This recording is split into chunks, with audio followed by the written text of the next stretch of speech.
A mere 8 months ago, this sightly patch of weeds was home to the one thing that helped our family get through the pandemic. Stick around and see how I give our backyard its dignity back.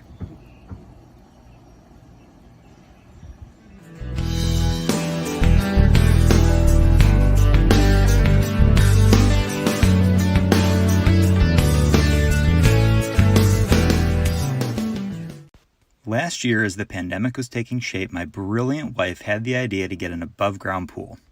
I kid you not, we spent every day in that thing during the height of summer. Since we have a pool in our neighborhood, we took it down in the fall thinking it would be a one-year thing, but as the warmer weather rolled around, we decided to see if we could get another year out of it. Last year, I spent an entire weekend getting this spot flat and level, so once I got the weeds up, it didn't take too long to get the ground ready. Just like my Little League coaches, I used some water to keep the dust down while raking. This also made it easier to see the high spots, which I knocked down with a tamper. I'm using 3 different layers for the underlayment. The first 2 are tarps, one blue and one gray, but the third is a heavy-duty felt-like material specifically made to provide a soft cushion for the bottom of the pool. And check out the description below for links to all these products. Why 3 layers, you say? 2 words: Bermuda grass. This stuff grows like crazy here in Tennessee and has no problem creeping under the pool, even under all that water weight. I spread the tarps out evenly and hold them in place with golf tees, being sure to get as much of the wrinkles out as possible. Now that the underlayment is done, I get out the various components of the pool. I start by unfolding the liner and getting it into position so the pump is close to the power outlet we ran out here last year. This Intex pool is super easy to assemble. Here you can see how the frame comes together with each crossbar sliding through the top of the liner and connecting to one another with a T-bracket. Then I just work my way around the pool, connecting each crossbar to one another with the T-brackets, and in the end I had a giant pentadecagon.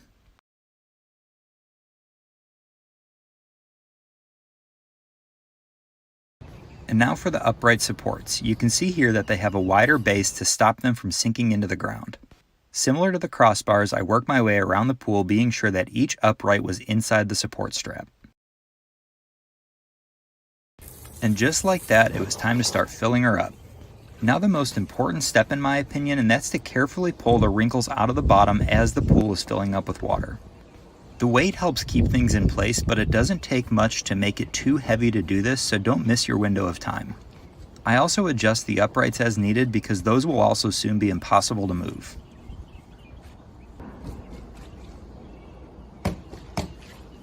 And that's about all the time I had for that day, so I shut the water off and headed in for the night, but here I am the next morning getting things going again, and you can see I've got about 8 inches of water in the pool at this point. I got out the pump and hoses and started assembling those parts as the water would soon be high enough to turn it on. The drains connect through holes on the inside and then the hoses attach on the outside. The hoses are held in place with screw clamps and they only need to be hand tightened. This model comes with 2 drains that connect at a T and run into the pump. One thing I really like about this pool is that it comes as a kit with everything from the pump to the cover included. This pump holds a pleated filter and plugs into a standard 3-pronged socket. The drain and return each connect using those hand-tightened screws again. And I was careful to be sure that the rubber O-ring was aligned, which ensures a watertight seal.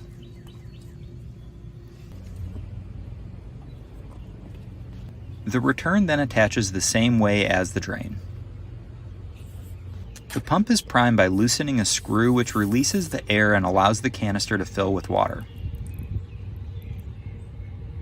And now that the water was high enough, I could plug the pump into that outlet I talked about earlier. Ah, sweet success. With the pump running, I was ready to add the chemicals.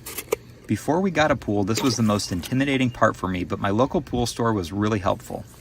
They tested my water and gave me the exact chemicals I needed, which I like to dissolve in water first instead of pouring them right into the pool.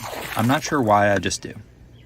And if this is your first time checking out one of my videos, this is mostly a woodworking channel, but I do a lot of DIY and other stuff around the house, so go ahead and subscribe if you want to see other videos like this.